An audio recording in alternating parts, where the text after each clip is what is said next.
Christopher, you're a disgrace to this family. Leave. You're not wanted here. Those harsh words came from my dad at my brother Alex's wedding, in front of a room full of people, and Alex didn't stand up for me. I was about to leave, boiling with anger, when... Please help us! We need you! A wedding staff member came asking for help in a moment of crisis. This turned out to be the moment when my dad finally realized who I really was and got quite a surprise. My name is Christopher, and I'm one of two brothers. Our dad, a lawyer, was always tough on Alex and me. Growing up, we had no free time. Between lessons and studying, even playing with friends wasn't allowed. I worked hard to live up to Dad's expectations and to catch up to my brother Alex, who I deeply admired. But no matter how hard I tried, I always felt inferior to Alex and disappointed my dad. The first significant event in my life was taking the entrance exam for a prestigious private school. Knowing it was a long shot, I still tried to get into the school Dad wanted. The result was inevitable. I failed. After that, Dad pretty much ignored me, only speaking to Alex and my mom. So I ended up going to a local public high school. For those 3 years, I constantly felt stressed. Dad continued to ignore me, and so did Alex, which was heartbreaking. You okay? My only solace was my mom. She continued to treat me the same way as always. Yeah, I'm fine. I'll find my own path. And so, right after high school, I left home, without saying a word to Dad or Alex. I only left a note for my mom. I was desperate to leave, so I found a job where I could also live in. Luckily, I found a job opening at a hotel. I applied right away and got the job. Ever since I started working, I've been living a fulfilling life. It's not stifling like it was at home. I get to focus on what I need to do. Christopher, another mistake? How many times do I have to tell you? I'm sorry, I'll fix it right away. Get it together, Christopher! Michael, the hotel manager, is really tough. I was just a high school graduate, so it's not like I knew anything about the real world. I was always getting scolded. Still, I worked hard every day. But it was a different kind of tough from Dad. Michael actually praised me when I did well, which motivated me to do better. Something memorable happened at the start of the new year. New Year's is the busiest time for the hotel. After completing all the required training, I was finally able to work on my own.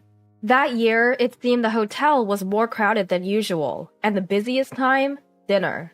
Guests either gather in a big room to eat, or meals have to be delivered to their rooms, so it's insanely hectic. I was finally able to work by myself, but I was still a rookie, and I knew I was causing the hotel some trouble. Still, I gave it my all. Then, a minor event happened. On New Year's Day, a coworker got the flu, leaving us short-staffed. I worked my tail off. I probably put in twice the hours mandated by state labor laws. Just when you'd think it couldn't get worse, it did. The kitchen sink's pipe broke, right during dinner time. And of course, it's New Year's Day, so no plumber is coming. What a mess! We're stuck! The mood of our manager, Michael, kept getting worse. I took a bold step and said, Michael, can I try fixing the plumbing? I'll sort it out. Michael and the others looked puzzled, but he had no choice. With a hopeful tone, he asked, Christopher, can you do it? Then I got to work on the plumbing. Actually, I had gone to a science-focused high school after failing to get into a private one. There, I gained specialized knowledge in engineering and hands-on experience. Half an hour later, I had somehow managed to fix the pipe. Michael, it's fixed! Michael rushed over and turned the faucet. Water flowed out with force. Everyone in the room smiled. Great job, Christopher! You're my pride and joy. Being raised by Michael felt amazing. We managed to get through the New Year's Day at our hotel. I'll never forget the fulfillment I felt that day. It's fair to say it has shaped who I am today. 15 years have passed since, and I fully adapted to this job. One day, I got a letter from Ma'am after a long time. Turns out, Alex is getting married. I keep in touch with Mom a few times a year, but haven't been in contact with Dad or Alex. The letter asked for me to attend Alex's wedding. Why should I go? That was the feeling bubbling up inside me. So I wrote back to Mom. I can't attend. Yet, a letter from Mom came right back, begging me to somehow make it. I reluctantly agreed to go. The location was a top-notch luxury hotel. Alex's bride is a young woman from a prestigious company, and the guest list outnumbers those at my work's New Year's celebration. It's quite lavish. I thought it was Alex and Dad's style. The meeting with Alex's bride was probably arranged at a party by Dad or was some kind of political marriage. On the day, I wore a suit I've had for a few years and headed to the venue. I gave my name at the reception and was guided to the waiting room. There were already quite a few people. All looked like high society folks. Must be Alex's bride. The woman with long, beautiful hair in the back. With no one to talk to, I was people watching when I locked eyes with two men. I recognized their faces. His face was clearly unhappy. Two men, Dad and Alex, walked up to me. "Why are you here?"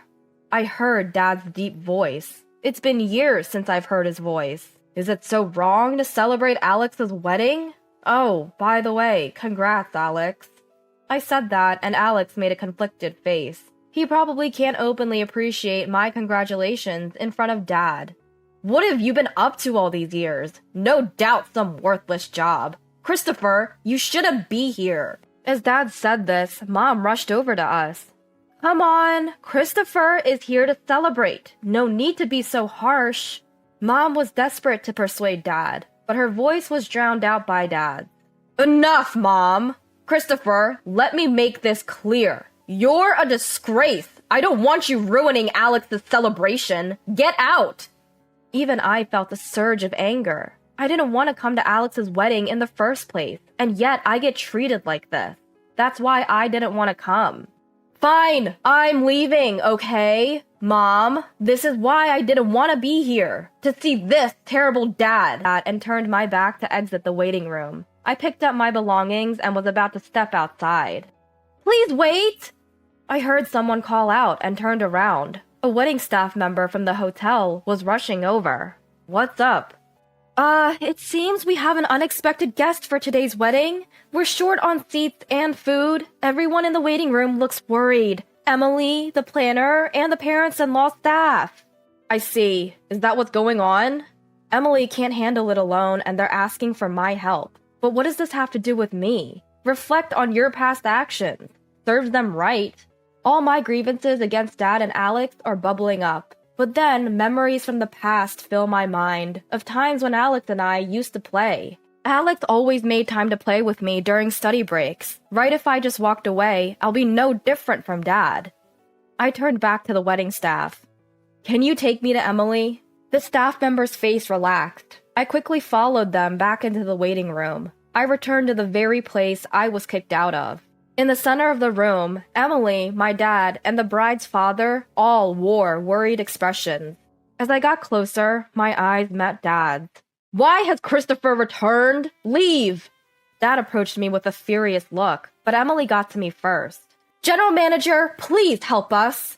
Dad's eyes widened in shock. You see, I'm now the general manager for all the hotels that my current company manages. When I first joined, we had just started expanding. Now we have hotels and wedding venues all over the country. And this hotel we're in right now, it's one of the hotels I oversee. I think I can handle this. I calmly explained the situation. Dad, I'm busy right now. We'll talk later. Saying this, I turned back to Emily. Relax, Emily. Get the seats and everything else ready. I'll take care of the food. The stress fades from Emily's face. Understood. I'll leave the food to the general manager and handle the rest. With that, Emily rushes off. All right, it's my turn now. Everyone in the waiting room is watching me. I leave the room and head to my friend, Chef Jackson. This hotel has a high-end restaurant, and Jackson, the chef, is a good friend of mine. Hey, you in? After some rustling, Jackson appears. Christopher, what brings you here? Work? I'm here as a guest today. My brother's wedding is happening here, but we're one meal short. Can you help? Sure thing. I'll whip something up with my culinary skills. Much appreciated. I owe you dinner. Looking forward to it. I return to the waiting room after taking care of a few things. The guests have already moved to the ceremony area. Only my parents and the bride's parents are left. The issue is resolved. We've got an extra meal coming. Upon hearing this, my mom and the bride's parents looked relieved. My dad looked conflicted. Quite the proud man he is. Christopher, thank you so much. Because of you, the celebration can go on successfully. It's all in a day's work as a general manager. And with that, we all enter the ceremony hall. The lights dim and the groom and bride enter. Alex looks incredibly handsome and his bride is stunning. The ceremony proceeds, and then it's mealtime. I confirm that everyone is served and breathe a sigh of relief. The ceremony concludes successfully. The faces of the groom and bride are filled with happiness. After the ceremony, we had a little talk with Alex's family and the bride's family. The topic was gratitude towards me, especially from the bride's family. I was thanked profusely. These moments are why I love my job. Christopher, thank you so much. We had the best day ever, all thanks to you. No worries. Wishing you all the happiness in the world. Thank you so much. I look at Dad and Alex. Both of them have complicated expressions. Mom walks over to me. Christopher, you did wonderfully. Thank you. Dad and Alex want to speak to you. I look back at Dad and Alex. Alex apologizes first. Christopher, you saved us. Thank you. And sorry for everything up to now. As long as I could help Alex, it's all good. Then Dad lowers his head without saying a word. He seemed to have nothing to say. That's fine with me. After all, I never became like Dad. Just then, my cell phone buzzed in my pocket. It was the manager from a hotel in the next town over. Looked like more work. But hey, I enjoy it, so no complaints. Alright, I'm off. Got work to do. You two take care. I probably won't see Alex or Dad again. I left the room without looking back and headed to work. 3 days after Alex's wedding, I was enjoying a rare day off. Sitting on the sofa, sipping warm coffee, that was my happy time. Suddenly, the doorbell rang. Who could it be? I wondered as I went to the door. Alex was there. Surprised, I opened the door. Alex? What brings you here? Sorry, I got your address from Mom. Wanted to talk to you, Christopher. He wants to talk to me? Maybe he came to say thanks again. Well, you want to come in? Pardon the mess. If it's okay with you, Christopher, I'd like that. Alex gave a forced smile. I invited Alex in and served him coffee. Thank you. Smells good. Alex took a slow sip of his coffee. Seems like we both enjoy coffee. So, what did you want to talk about, Alex? Alex put down his coffee cup and looked me straight in the eye. The next moment, he apologized. I'm really sorry for everything. I was puzzled. He came all this way to say that? A phone call would have sufficed. Hey, it's alright, Alex. Alex looked up. Actually, I came today because I want to share some things with you, Christopher. If you don't mind, I'd like you to hear my grievances. Grievances? I was left speechless. Alex began to speak slowly. You might think I'm the older brother who can do anything, but I envy you, Christopher. You're free from Dad's pressures, living your own life, away from our parents. I couldn't say a word. Alex felt that way? I had no idea you felt that way, Alex. Silence filled the room for a moment. I felt somewhat guilty. After all, I had unintentionally shifted all of Dad's expectations onto Alex. Choosing my words carefully, I spoke. Alex, I'm sorry. I never considered that you were struggling too. My brother smiled weakly. That's just it. It's not your fault, Christopher. I was the weak one. Hearing that, I finally found my words. Alex, I think you've been through struggles I can't even imagine. I truly admire that, but I also want you to know about me. Taking a deep breath, I paused. I needed to collect my thoughts. Alex listened intently to my words, not saying anything. Breaking away from my parents and becoming independent wasn't easy either. The beginning was really tough. Yeah, it's true. We both have our share of hardships. Alex responded. It seemed Alex had more to say. I don't consider myself wise enough to convince Alex, nor do I know the words to do so. So I said what I honestly felt to my esteemed Alex. To be honest, I think you should do what you really want to do, Alex, without worrying about Dad. After pondering my words, Alex stood up, a relieved look on his face. You're right, Christopher. You've helped clear up my inner turmoil. Thank you. No, thank you, Alex, for coming over. I escorted Alex to the door. I'll come by for coffee again, he said, and left. A natural smile appeared on his face. A month later, a letter arrived from Alex. He had been a lawyer to meet Dad's expectations, but decided to quit and start training as a glass craftsman. Turns out he met his girlfriend at a glass workshop he had been attending as a hobby. I'm sorry, Alex. Forever doubting you. As expected of Alex, seems he's been disowned by Dad, but Alex's wife is supportive, and he's full of motivation. Dad remains the same, but I know Alex will pull through. Since then, our families started interacting more. There really is something special about the bond between siblings. As I was lost in thought, my mobile phone's alarm went off. Whoa, it's already this time? I have to leave the house. Today, another day awaits on the path I chose, in the job I chose. Truth is, I sold my house. My brother-in-law, Kevin, said. My husband and I were shocked, stunned into silence. The person most shocked of all was my mother-in-law. Why? Why would you do such a thing? Weren't you supposed to come pick me up? My mother-in-law was visibly upset, confronting Kevin. Calm down. Kevin tried to pacify her and started to explain why he did it. My name is Sandra.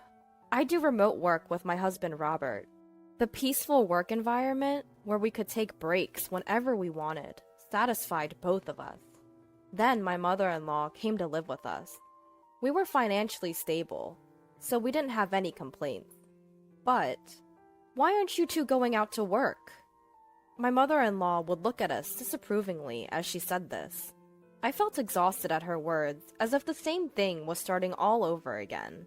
When my mother-in-law first questioned us like this, we explained that we were working remotely. But aren't you just playing around? I've told Robert the same thing. Are you listening? When will you two start working properly? Aren't you thinking about your future life? My mother-in-law refused to understand our job. I'm so worried. I wonder if I made a mistake coming to this house. I should have gone to Kevin's house. She would often sigh and say this. The Kevin she mentioned is Robert's brother. He has married a wealthy woman named Carol, who he found somewhere, and now he seems to be living off her wealth. My mother-in-law wasn't informed about this. Kevin asked us not to tell her. Kevin's house is not a small one like this. It's very large. It's like a foreign castle.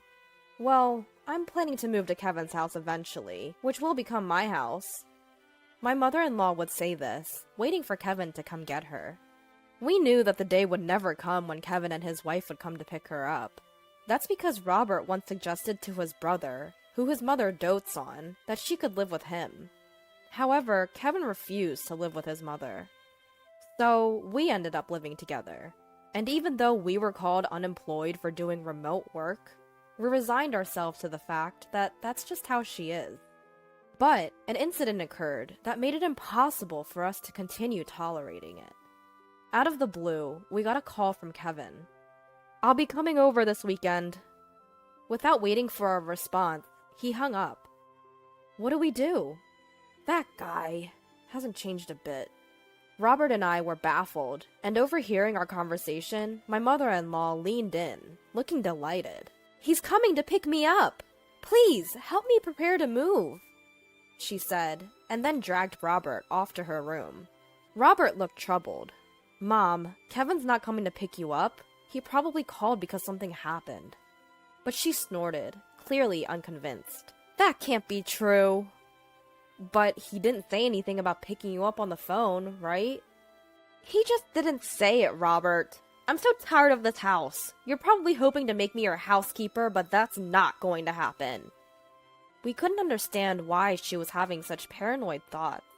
Since she came to our house, she got up whenever she wanted, didn't do any housework, and lived off the pocket money we gave her. Well, we weren't going to force my mother-in-law to stay, so we did as she said, packed her bags, and waited for his brother to come. Over the weekend, my brother-in-law and his wife arrived at our place. As soon as they entered our home, they had suspiciously ingratiating expressions on their faces. I had a bad feeling. Just then, my mother-in-law emerged with sparkling eyes. You finally arrived! Listen here, Sandra is totally inept at house chores, so I have to do them. And Robert completely ignores me. Isn't that terrible?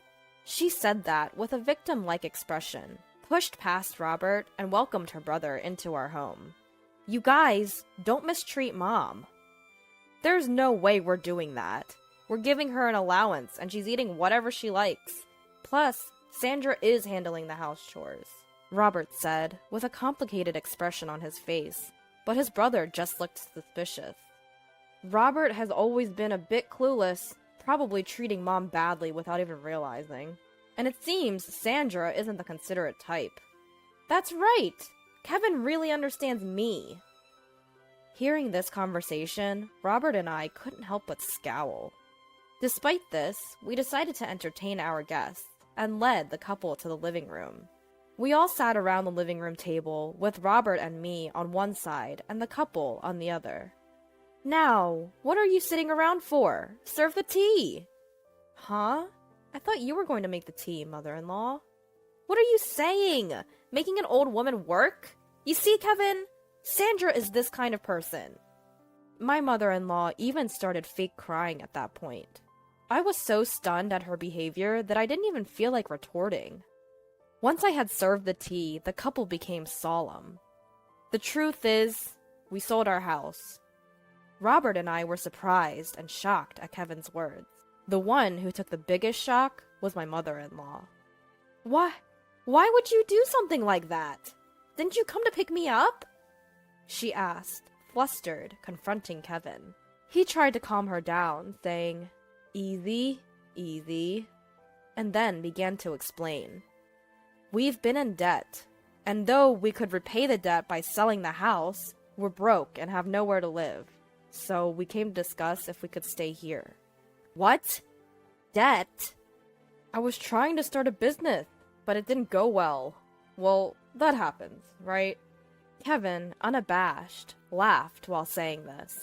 Robert and I sighed in exasperation. We only need to stay until we find a new house. Please, we have no one else to turn to. The couple bowed their heads together. I think our expressions must have been complicated.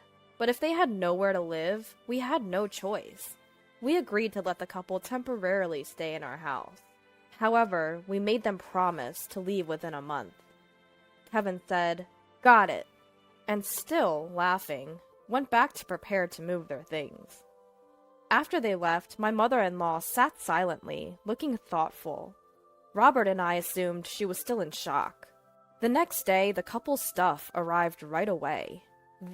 This much? Where should we put it all? We're in trouble. We might have to sell some of it, or rent a locker. While discussing this and moving Kevin's things, my mother-in-law dropped a bombshell on us. I've been thinking, won't we be more secure in the future if Kevin's here?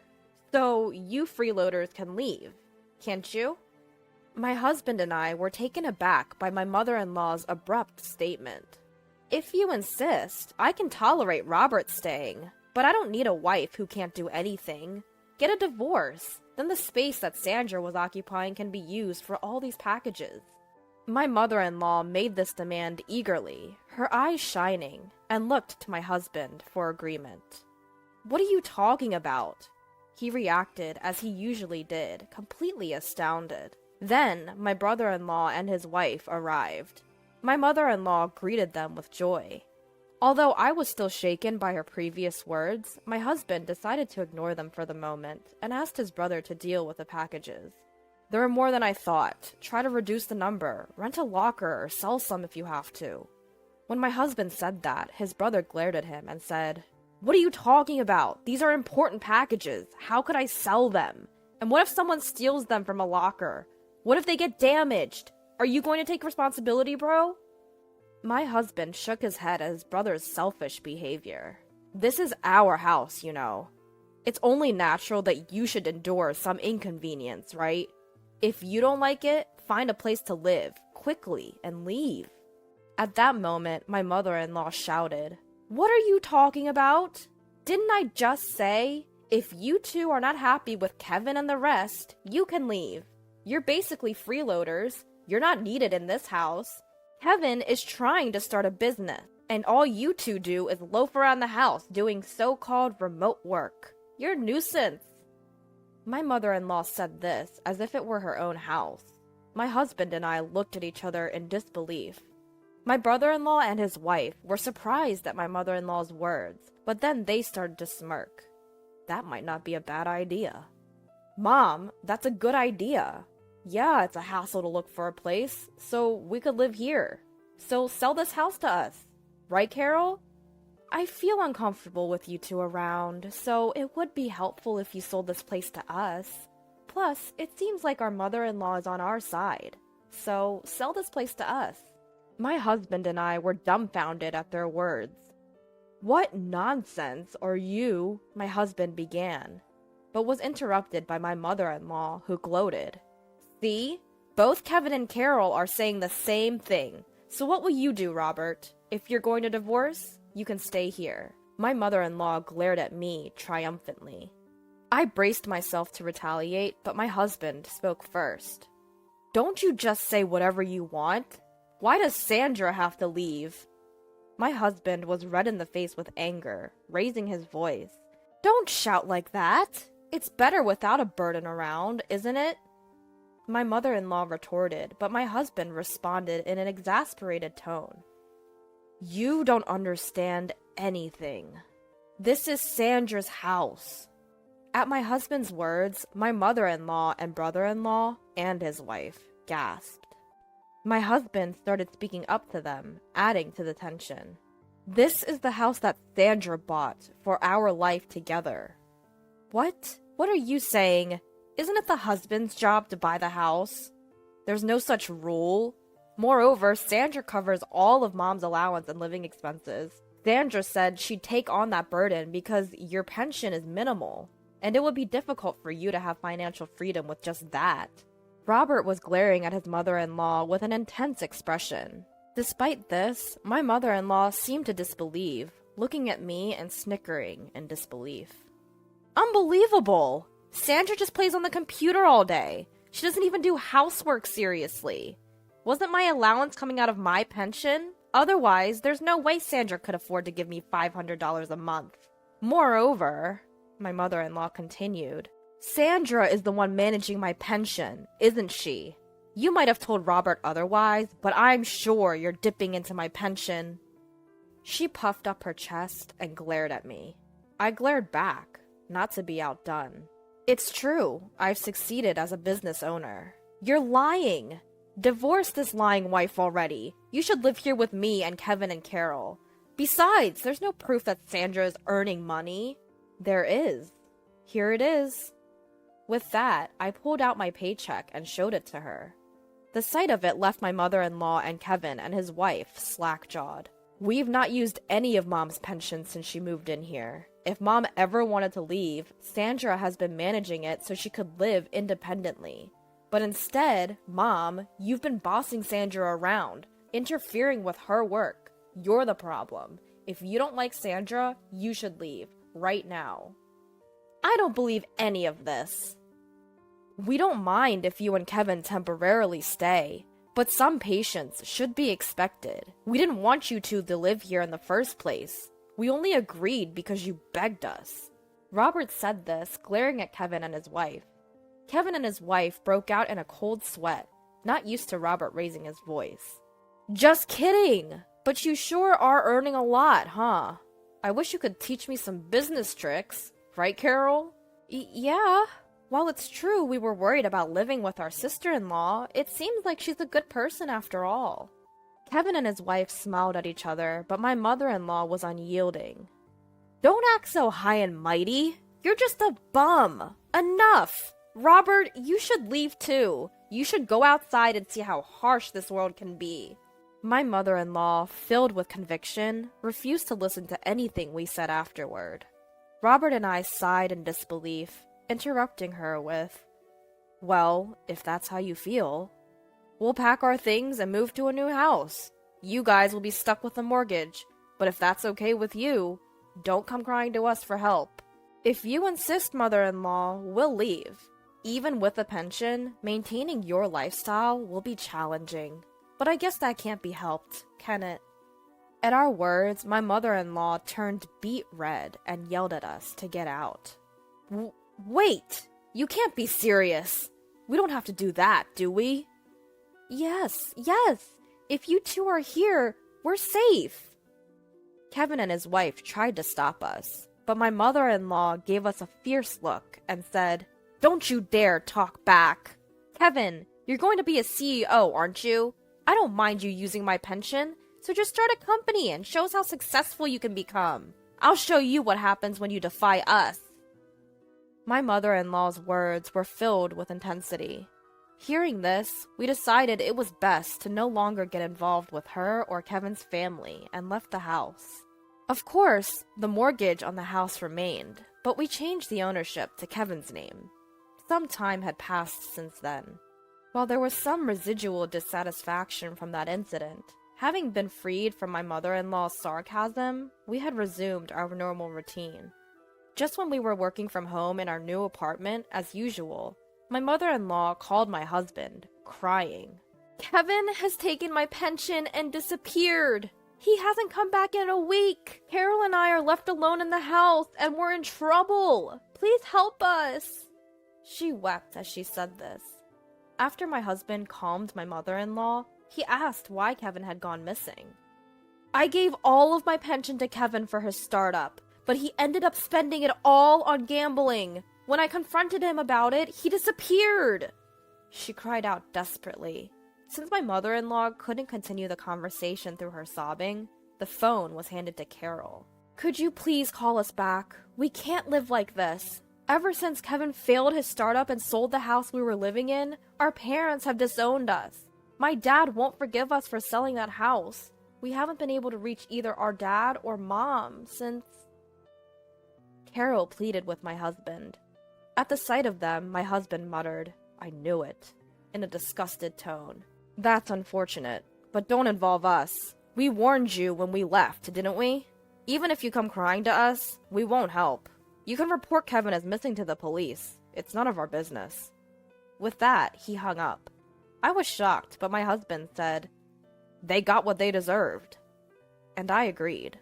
After that, they called my husband's cell phone many times. When my husband, frustrated, answered the phone, Carol would cry about not knowing how to report Kevin as missing. We were surprised she didn't know and gave her advice to call the police. However, they still couldn't find Kevin. Just when we thought they might not find him, we heard that Kevin had been arrested for bank robbery in another state. Apparently, he did it to repay his debts. It seems it wasn't his first offense, and he would likely face actual jail time. Carol can't go back to her parents' home, and is still living with my mother-in-law in that house. It's uncertain whether or not she will divorce Kevin. That's probably the least of her concerns right now. She registered with a temp agency and is struggling with her first job ever, but she's somehow making ends meet every day.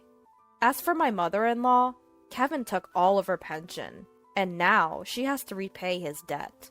She has also started working part-time to repay the debt. My husband and I expressed sympathy for my mother-in-law and sister-in-law's family, but we have made it clear that we have no intention of helping them, and we have cut off all communication.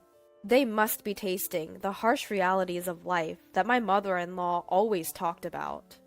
Despite the changes since my mother-in-law moved in with us, my husband and I are glad that we have returned to our peaceful days.